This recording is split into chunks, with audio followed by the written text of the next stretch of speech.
Hey, man, it's down to the nitty-gritty now, dog. It's the Eastern Conference Finals, Western Conference Finals. We got VO on the show, Victor Oladipo. But let's really get down to what it matters. It's about the prize picks, right? It's about being able to use our promo code PIVOT, get up to $100 free. Also, about the fact that I just keep winning and that I am so much better than all of y'all. But it's not about you, though. It's about the picks. It's not about you versus us. It's about the picks. Oh, I'm versus him. Versus him. I'm about to wear his ass out this week, Freddie. Hey, I don't care about that. listen, guys. 75% of states, California, Texas, Florida, we all there. And it's fun. You picking players, man. I'm telling you, we love playing prize picks for the trash talk, and you can win some money. And listen, and we know one thing Freaky Freddy is about, is that money. So y'all get on Prize Picks, download the app, check our picks later on today on social media. You can beat them, but you ain't gonna never beat me. Don't forget, promo code PIVOT. Whatever you put in, they're going to match it up to $100. Free money. Get it in.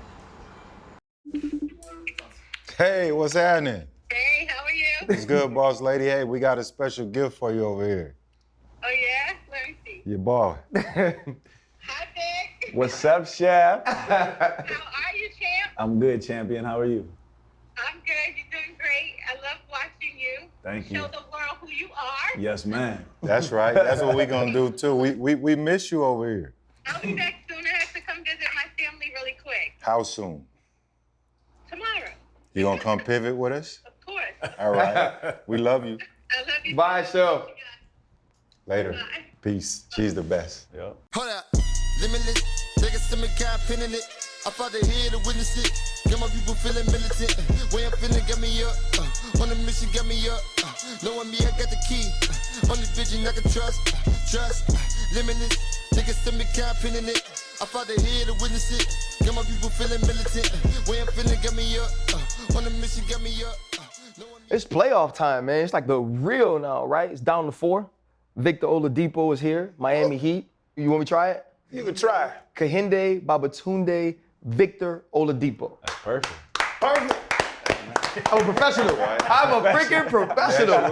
Why did you go by Babatunde? I would like that. Nah, I don't know. I be at the game. Come on, Babatunde. It might be tough for some other people. Hey, you sound like an old fan though, dog. Let's go, big fella. I'm one of them old dudes screaming foolishness at you, bro. Yeah. So, man, when people look at your career and you look at it in its entirety, all-star, all-defensive team, you've been an all-NBA player, but it's been a fight to come back, to get to where you are now. How many times did you rupture your quadricep? Technically, I only did it once, Okay. but then, the second year coming back, I had some other technical difficulties, I guess you would call them, in my knee, which made me further look into my quadricep tear, and then I realized that I had to get it redone because it wasn't done correctly the first time. So then that's when I got it re-repaired. And then now I'm here today. That was a year ago since my last surgery, and now I'm standing on 2 feet, so. How hard was it to deal with that, to be at a level where you considered one of the best in the game, and then to have to fight back, not just to be a good hooper again, but to just be out there? You know what I'm saying? We're all athletes. We've all dealt with injuries and surgeries, but to have in the prime of your career something like this happen and set you back, how difficult was that for you to deal with? It was hard. Like, my whole career has honestly been hard. If you really look back at it, like, first came in 2013, I got drafted to the Orlando Magic, played there for 3 years, and we were like terrible. Like, just wasn't. I had some great games there, but we just couldn't figure it out, I guess you would say. Now, granted, I had 4 coaches in 3 years, and again, we're not gonna talk about that. It's really out of my power. And then, I get traded to OKC, play with Russ. Matter of fact, when I got traded, I was on a plane, didn't even know I was getting traded. No one told me, no warning, nothing. On a plane where? I think I was on my way to Chris Paul's camp to help him with the camp. And then I landed. I think I had a layover in Dallas. And then it was, because I remember it was a whole bunch of thunderstorms. And I called my mom. She was like, "What's going on?" I said, I think I just got traded to OKC. She was like, "Did you know about this?" I said, "I had no idea." So then went there, played for a year. Russ won MVP, so, you watch basketball, you watch the game of basketball, a lot was demanded of him. You know, I kind of had to play my role and kind of sit back and watch, which was beneficial for me, I think, in the long run. And then the next year, I got traded again on a plane again and didn't know.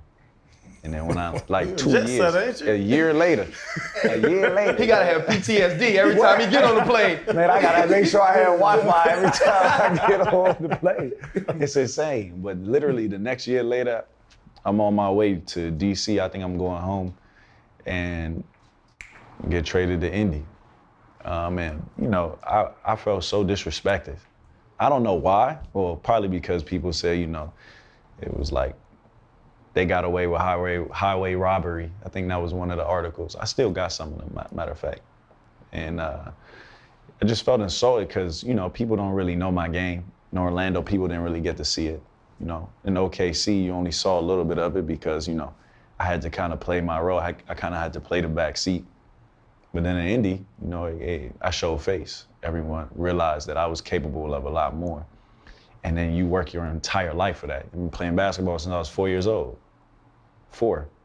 And I've been dreaming of being that guy. You know, they call your name last, the whole crowd, you know, they know who they coming to watch. They know who they're coming to see. And then boom, it's gone.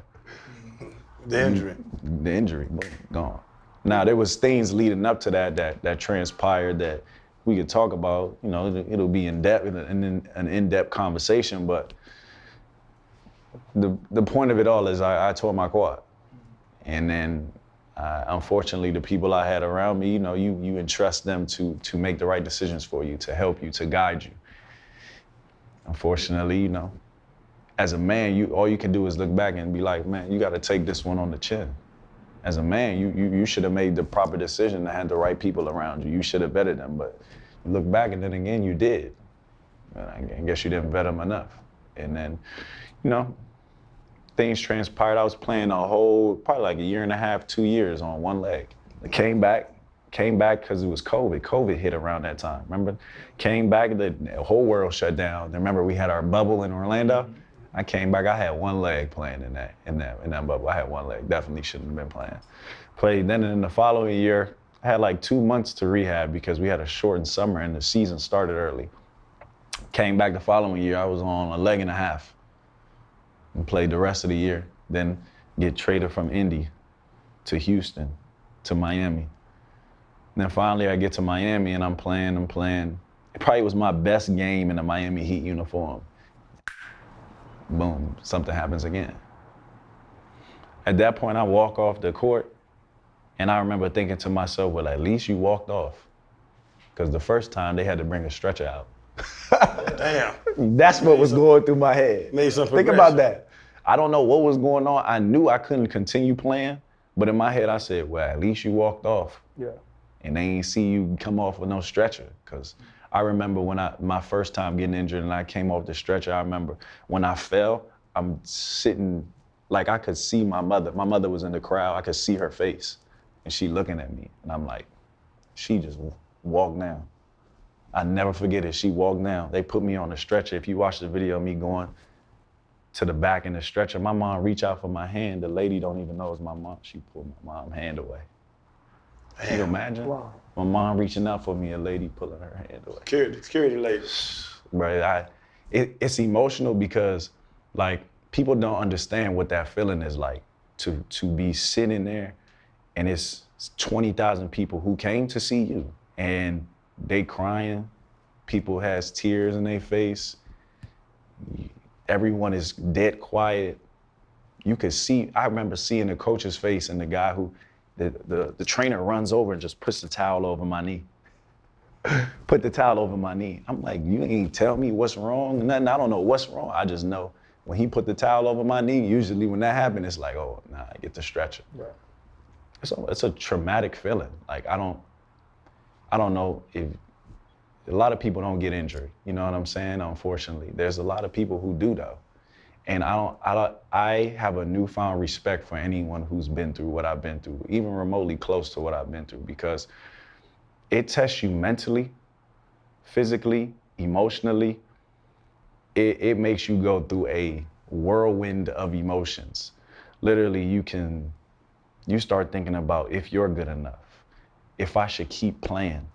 There was one point that I was sitting in, I said this before, I said I was sitting in a dark room and I just broke down in tears by myself because I didn't know where to go.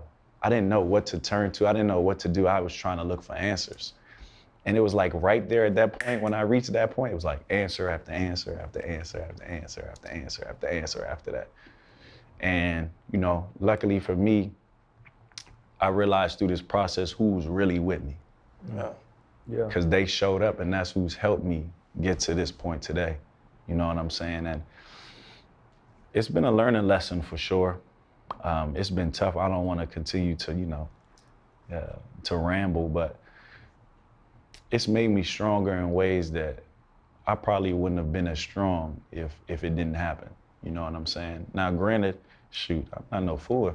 If I could go back and change it, I wouldn't get hurt. I don't want to get hurt, but We've been there. Obviously, the sport that we play. I can speak to your story.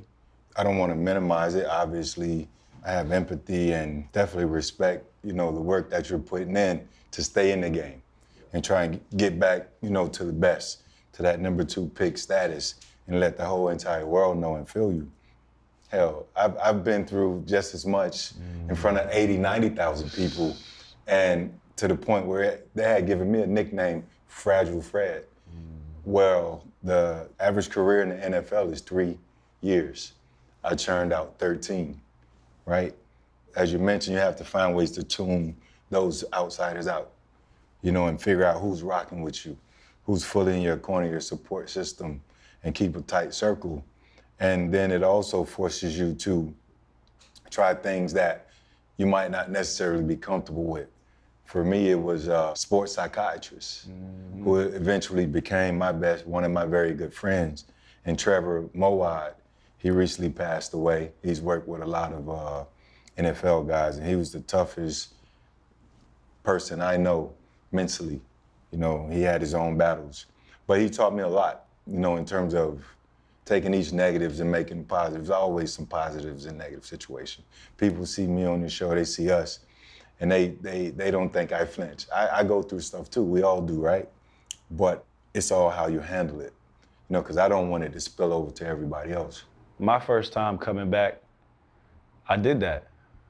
My first surgery, like, I'm going through it now. This quad tendon tears are rare in my sport. Like, you don't see them often.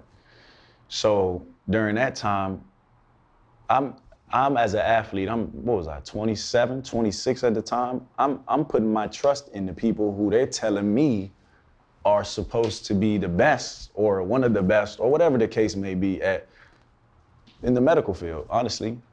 And it's a point now where I feel like it's me holding me back from maximizing my strength or maximizing whatever it is I need to do in order to get back to the athlete I'm at.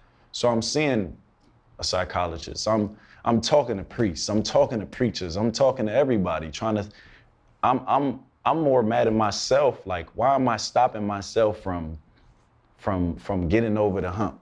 It was 2 years really. It was 2 years before I really got my tendon right. And it was like, is it me? Is it me? Is it me? And then finally, after all that time, all that hard work, all that fighting, all that sweating, all that blood, sweat, and tears, it wasn't me.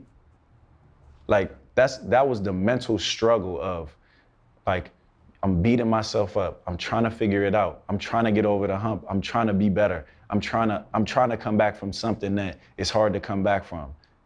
And then you do all that, you exercise all that emotion, and then you gotta start all over because it wasn't you.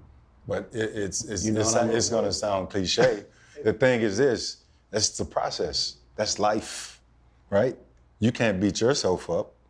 You know, you've gone through it. You've become mentally tougher, right? In the process. Yeah. That was supposed to happen. Like the injury was supposed to happen. It was supposed to happen. But it sounds too like lack of communication, bro. Like a lot of things you're saying, like when you're a different place, you had to play your role.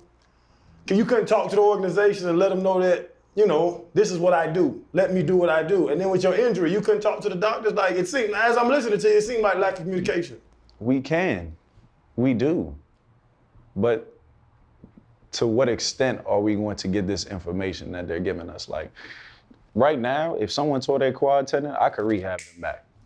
Just come over here. Let me show you what you need to do. This is something that's new, that's rare, that doesn't happen often, that, quite frankly, I didn't go to school for.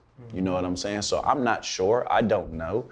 I'm only going off with the people that are placed in front of me, who I assume are the best at what they do and should know what they're doing. Granted, I went under the knife and he did it wrong. And then I came out from under the knife, did all that work, worked back.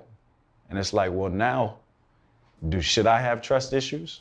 Who should I who should I talk to? Like, what level of communication? Do I have to over communicate? Or do you just have to, it forces you to grow up. And I wouldn't say that I was immature beforehand. Like, anybody who know me, the only thing that's immature is that I still like to watch Fresh Prince and Martin, maybe. I guess you could say that's immature. That's not immature, that's classic. That's what I'm saying. That's classics, though. You know what I'm saying? Yeah. I still like to watch old stuff from back in the day. But other than that, like, I'm pretty mature for my age, but it's almost frustrating. Like, I'm sorry to sit here and get emotional about it. It's so frustrating because it feels like, damn, like, what was you try to go back and you look like, what was the hidden message? Like, what was the point of going through all that? And then a year after this, I'm playing in the Eastern Conference Finals. The hidden message is what you're living is right now, right? And what we do here on the Pivot, our whole message is really giving back, right? You're gonna have a lot of young guys that'll watch this, like young players, NFL or aspiring to be in the NFL, NBA, whatever they do, right? And they're gonna hear what you're saying. And what they're gonna say is, I can't give up. I'm gonna go through some stuff. And what you'll find when you're done playing, you'll be able to go in these corporate offices and speak and be able to talk to the employees of these big corporations and really just telling them about perseverance, being mentally tough, yada, yada, yada. That's what's gonna come from it. Trust me, I'm living it. And it pays well. So embrace it. It always comes back to money. it is. And in the end, it's going to circle back around. But you have to take it for what it's worth. You can't have any regrets. Because you can't go back. It's impossible, yeah, for the sure. only thing you can do now is maintenance, whatever it takes to maintenance, stretching, all that other stuff that you know well about, right? And just, take it as a grain of salt and get ready to go tear some shit up in these playoffs. I think the other thing is, too, I went through, Channing makes fun of me because I don't have all my organs, but yeah. Nothing on the inside. Yeah, but even in going through that. His house isn't furnished. So I was 205 late in October. By the time I went to the hospital at the end of November, I was 165, right? And so when the doctor comes in with the test and it's not showing that anything's wrong with me, he runs down how I'm okay, I should be able to play, and then he throws me the piece of paper and goes, now I'll listen to you complain. And so at the time, I'm 165 pounds. I'm like, bro, I'm no genius, and I'm not the doctor, but something is wrong with me. There's no way I can't hold down food, or I can't walk straight, or I can't do all of these things, or every night at 2 a.m., I gotta change my clothes because my fever is 103. So you're going through those things. And literally, it was a Thursday, and I remember I'm driving to my house. Well, Yank is driving me to the house, and I started praying in the car. Because I was the same as you. I was like, God, you have put these people in my life, or the team has put these people in my life, and they're supposed to help me. I said, you have to tell me when I need to say something. And it was the next day, I ended up calling another doctor who I had seen, and he was in New York, and I was just like, hey man, I gotta take another test. And he reluctantly goes, hey man, just go. I'll set it up, you can go take the test. That was the first time they saw what was wrong. He called like 2 hours later, it's like, don't go home, go straight to the hospital, they're waiting on you. But all of that is to say, Freddie, the next year, when we come back, we win the Super Bowl. And every opportunity that I got to talk, they asked me about being sick, or they asked me about sickle cell, or going through all those things, because now I could tell that story. They didn't necessarily care that I had played so well, they cared that I was playing, period. Yeah. And so you look at yourself now and you are playing and you have contributed and you have played well. When you think about where you are and where your team is right now, what's the most important thing going through your head about being in the Eastern Conference Finals? When it comes to basketball, like it's a different emotion and feeling for me. Like I want to be great. Like every second, every minute, like I want to perfect this. And people be like, well, you in the NBA, like what do you mean? Like, nah. There's a certain level that I'm trying to get to, you know? And for me, I have to understand like that is not my role on this team. I have to understand like I have to be a star in this role that I'm in, you know what I mean? To be honest with you, do I want more? Of course, who doesn't want more?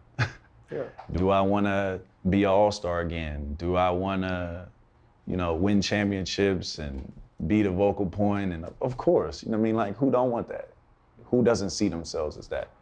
But right now, in this junction, I have to be a star in VO and be the best version of VO that this team needs, because they need that version. You know what I'm saying? Regardless of whatever my role is, or what they ask of me, or how much responsibility I have, they need whatever it is that they're asking of me. They need it. So I have to be a star in that. I have to embrace that. You know what I'm saying? That's the most important thing for me, is that to go out there and leave it all out there, not worry about what's going on, and worry about how I'm feeling when I'm out there. I just gotta get lost in the game, if that makes sense. Well, y'all athletes, y'all know what I'm talking about. Sure, you gotta get lost in the nothing. game. You gotta get lost in the game, and there's a lot of things that come with. Like, I didn't play all year, and I got kicked out the rotation at one point,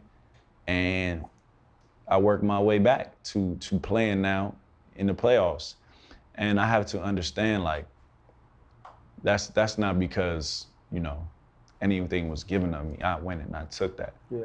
So I got to understand my process and understand that it's been basically 2 or 3 years since I played for real healthy.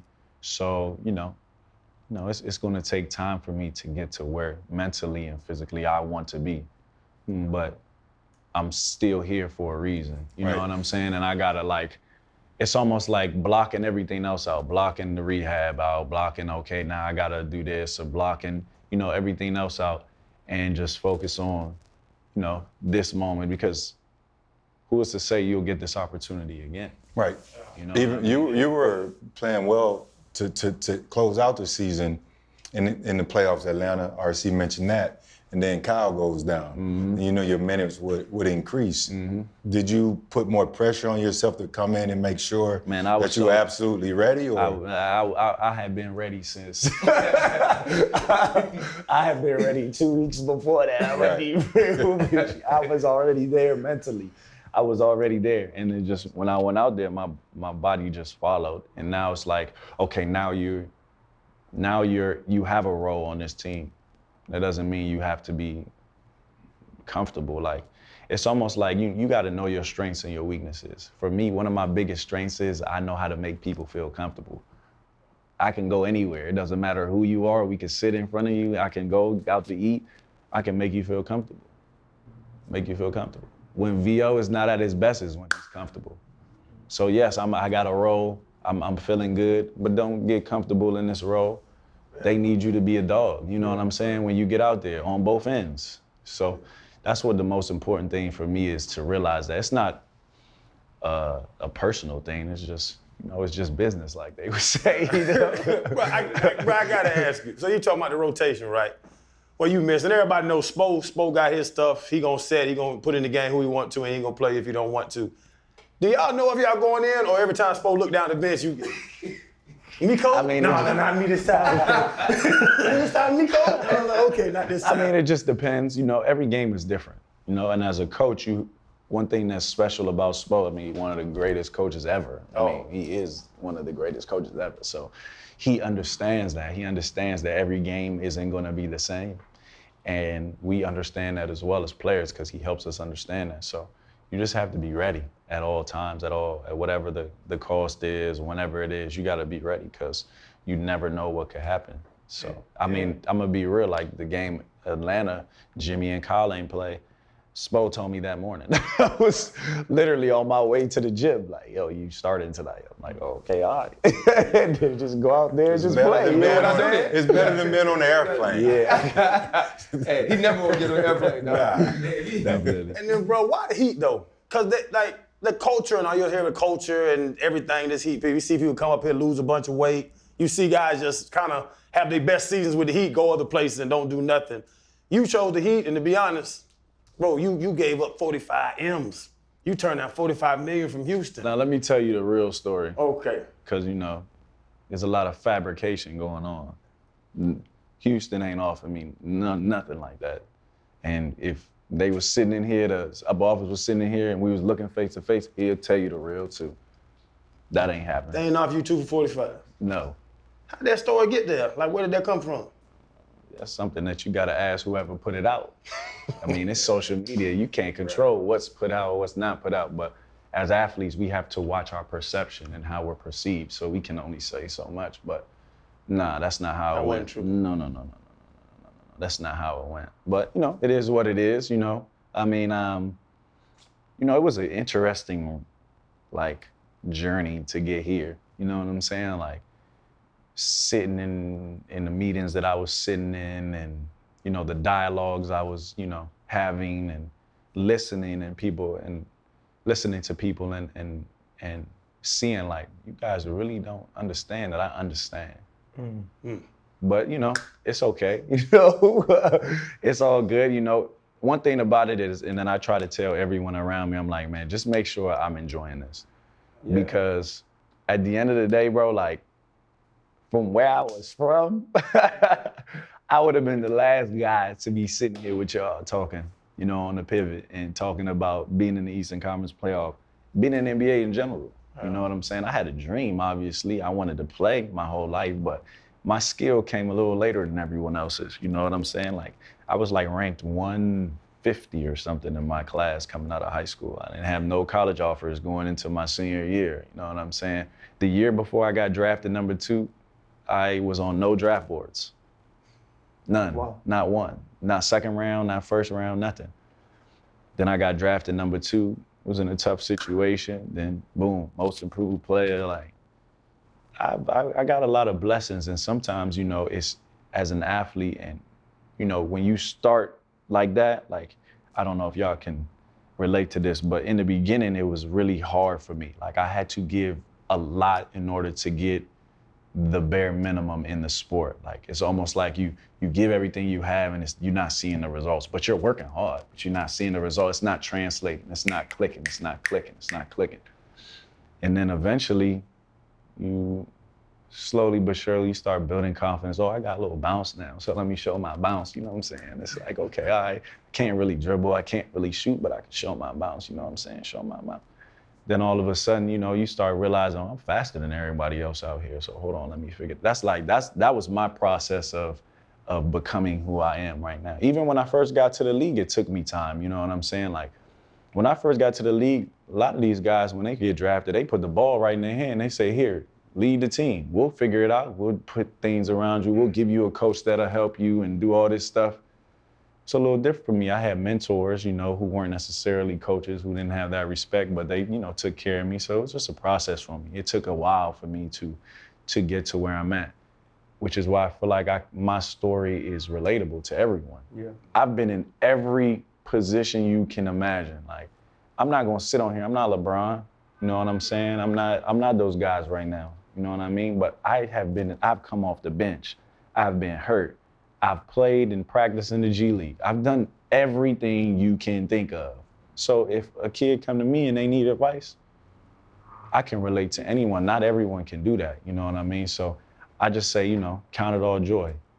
Trials and tribulations are the best kind, so. Vic, I want to ask you, man, because I'm listening to you, and you want it now. It seems that you want it now. Listen, bro. So, no, but listen, in the moment, I feel you. But my question is this, right? Listen, I've been waiting. So are you naturally... How long do you want me to wait, man? Right. Are you naturally impatient, or is it that You want greatness now. I think that is to be honest, I'm human. Like I feel like that. Why shouldn't it be me? Like I've been through everything you can imagine. I've come back from it. Like why do I have to wait longer? You know what I'm saying? But honestly, I'm a lot better than I was a month ago. I'm even better than I was 2 months ago, 3 months ago. But it's just, I guess I just want it all right now. You know what I mean? I just, I don't know. I've been waiting 2 years, 3 years I've been dealing with this. You know what I'm saying? And I'm like, bro, I don't want to deal with this no more. It's like to the point where you're like, man, I'm so over this rehab thing. I don't even like the word. You know what I'm saying? Like, I want to just be able to focus on being great. But now it's more than that. It's a process, so you gotta understand that. And I do well, you know what I'm saying? I don't want to sit here and be like like, oh man, this is keeping me awake at night, you know what I mean? But I'm trying my best to enjoy moments more. Like enjoy this right now, you know what I'm saying? Like, because the last 3 years, it was just about, okay, what's next? Rehab, what I gotta figure out, what I gotta do to help my knee, and I miss moments. You know what I'm saying? I miss moments, meaning like I miss like fun times and good conversations with people that I needed to let soak in instead of worrying about my problems, my issues. So right now in my life, I just turned 30 May 4th, and I told myself, that's one thing you gotta do now is like enjoy moments, like when it's time to work, you can work, but enjoy everything else away from work. Chalk it up as a routine. That's it. For real. It's your routine. It's just your routine, and that's that. Right. Yeah. Like we've all had to process, these things. Whether I think Channing's had like 17 knee surgeries or something like that. And so I think you all try to deal with those things in certain ways. The things that you've learned, right? You say you've been in like every position. I'm very similar. Like both of these guys were drafted. I wasn't drafted. So I went from a dude that was cut. Working at LSU to a starter, to a Pro Bowler, to a Super Bowl champion. So I kind of feel that same way, that I could relate to all of these dudes because I've been in every place. And now you're on a team that obviously has leaders and has starters and has very good players. How do you find your role as VO, the person? Not necessarily just the player, like the guy that makes everybody comfortable when it looks like you got to do it in Jimmy from the outside, like I'm not in there, that doesn't look like he cares about making people comfortable, that he's going to drive a hard bargain, that he's going to do certain things. Kyle Lowry's already won a championship. So when you look at this team, what's your place in it and how do you find a way to fit in with those names and those people and help this team beat Boston? First off, I think that there's a real misconception of Jimmy. I think that, he understands that. Nobody's perfect, obviously, but he embraces it because he's true to himself. He understands who he is, and he understands, just because people perceive him or think about him one way doesn't mean that that's him. You know what I mean?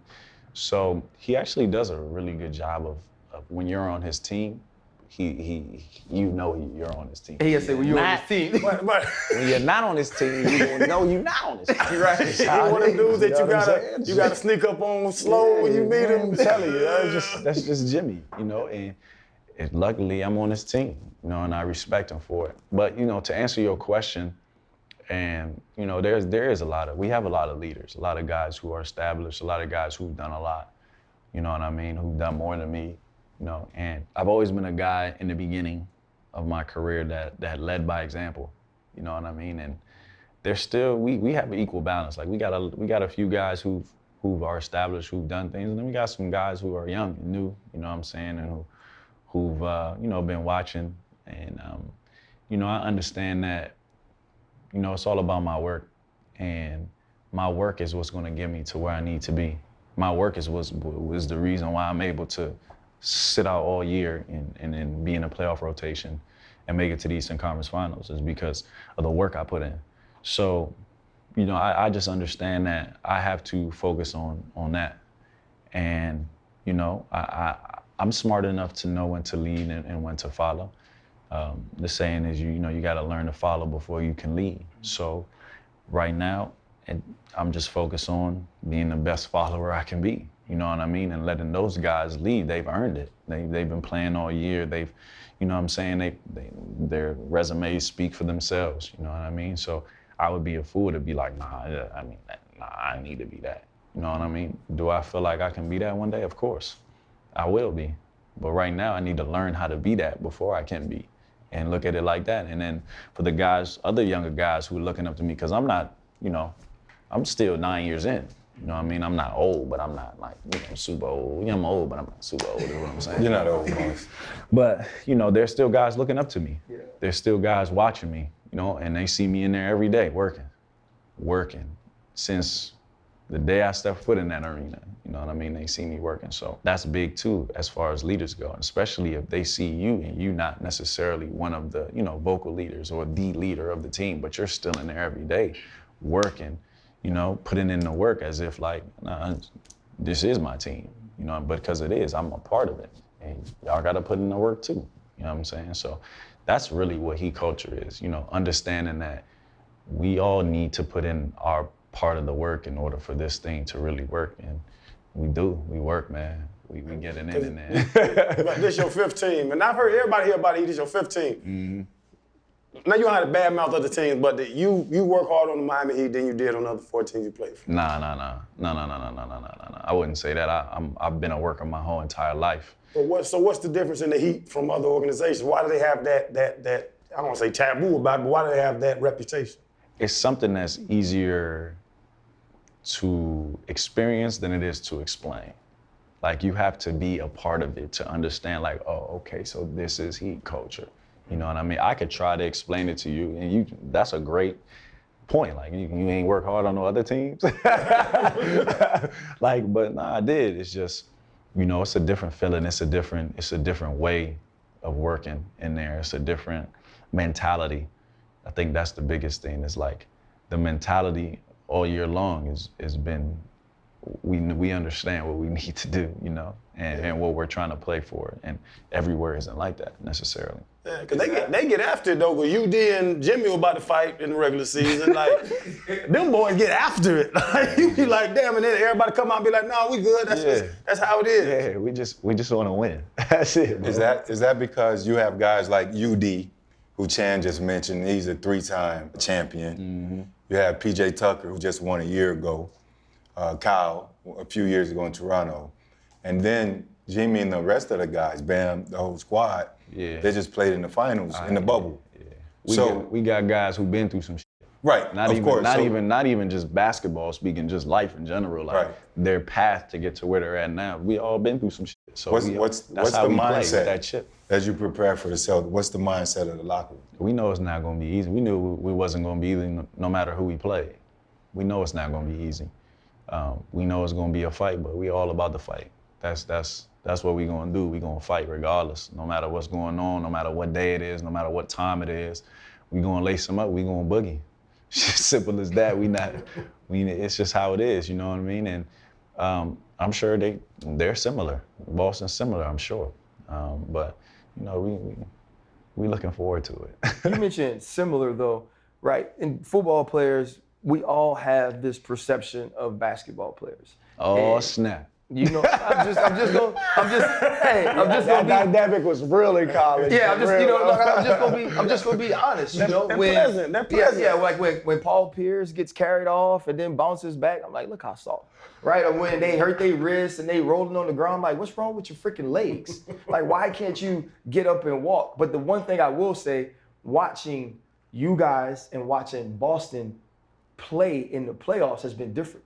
The physicality has been different. The willingness to lock down and play defense, to rebound, those things, I think that's the reason your two teams are in the position that you're in. When you think about that matchup and the Tatums and Jalen's and Marcus Smarts and all the different players that they have, and y'all have very similar players, what's going to be the difference in this matchup?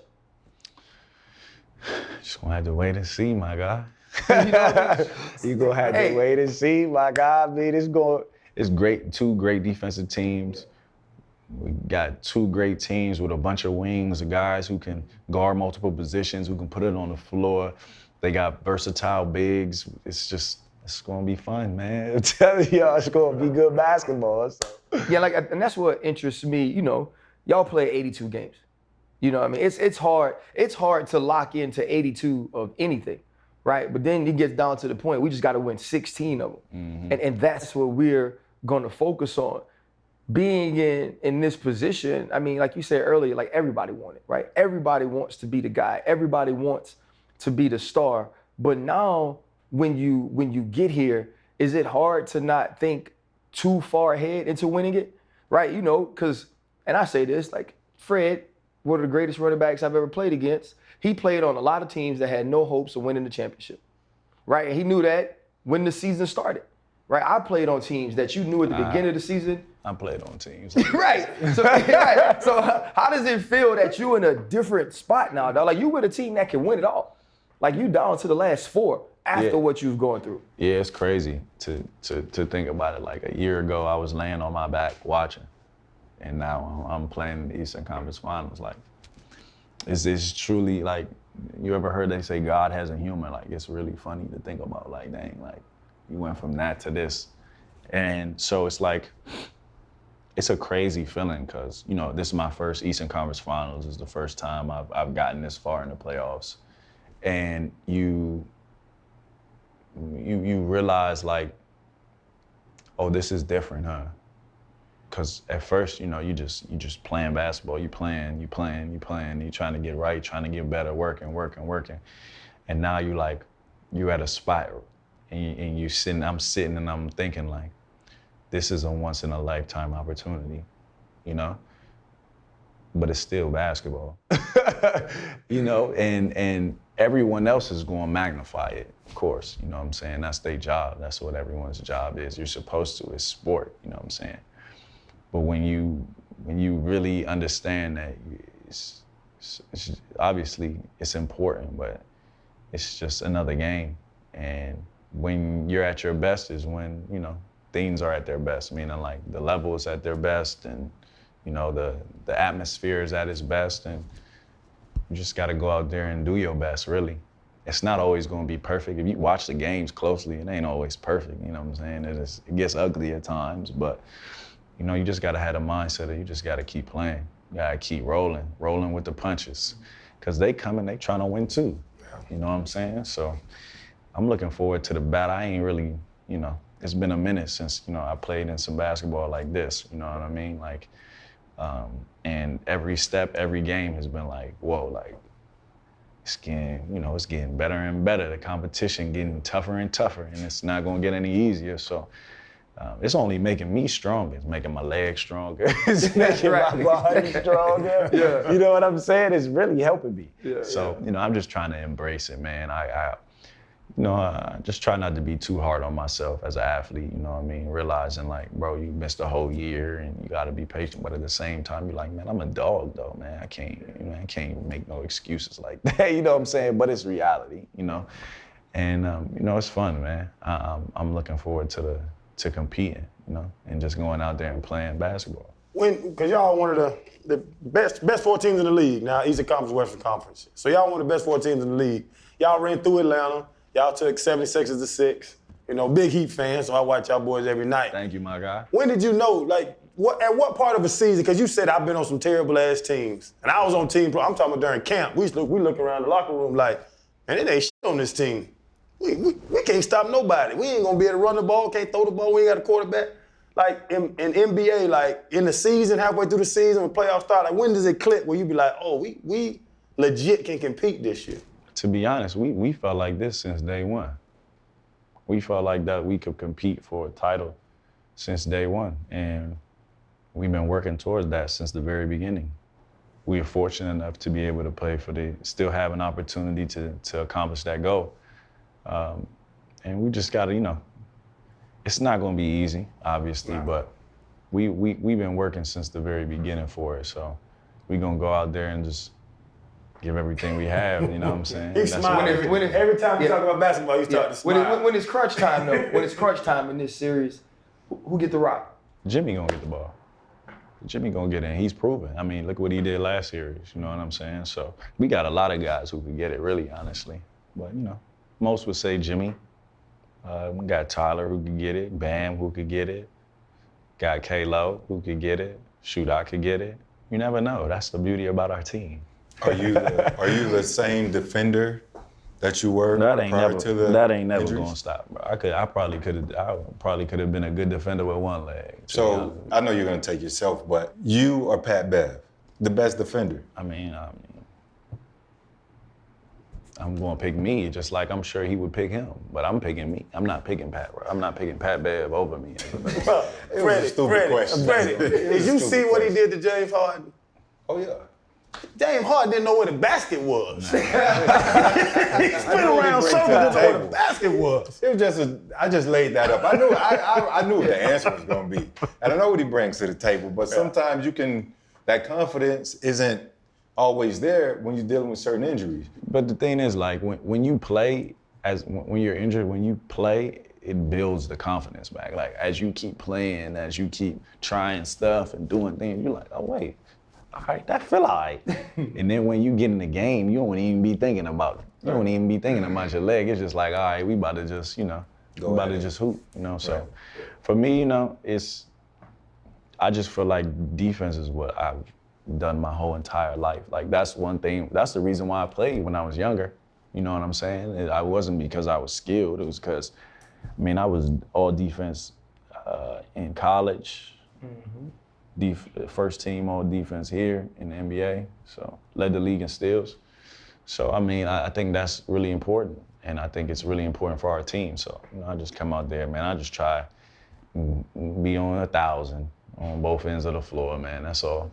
But this the pivot. I got to pivot, man, because I walked in my bedroom today, and my wife listened to one of your damn baby maker songs. Chill. I don't like you talking to my wife on them songs now. Like, you really sing. Yeah, a little bit. Yeah. Where the hell did that come from? In the church, really. My mom. Choir. Church choir, from 7 to like 14. What you talking about on that album ain't from the church. Nah. That's I like the opening said, that's secular music. Nah, that ain't from the church at all. Yeah. That's from life. Yeah. but you go like you can sing to a woman, like you can get a woman singing. For the most part, I wouldn't say it hasn't worked for me.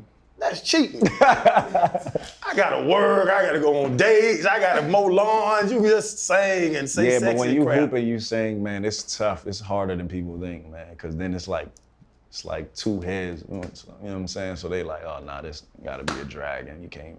He hoop and he sing. He hoop and he sing. You gotta, oh man, get out of here. You already trouble as it is. I can't handle both.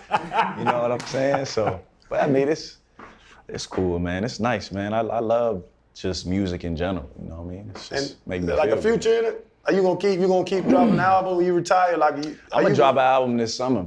Yeah. Probably, yeah. It's been a while since I took a little break, dealing with, priorities, but there's some more music coming out. I got some fire coming out for sure. I'm not even gonna lie to you.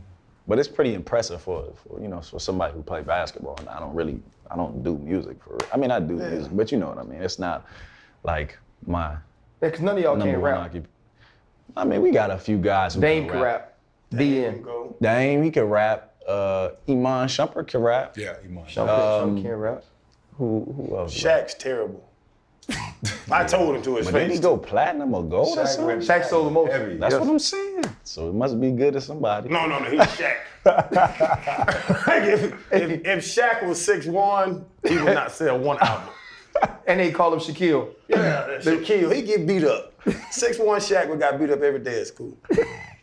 Especially rapping. Yeah, man, them boys can't rap. But real talk. sing. My wife put me on you and singing and all that stuff. So Thank you, man. Keep sharing that, man. I don't think a lot of people know, but I can hold a little tune, man. glad I'm married. You moved down to Miami. I ain't got a chance no more.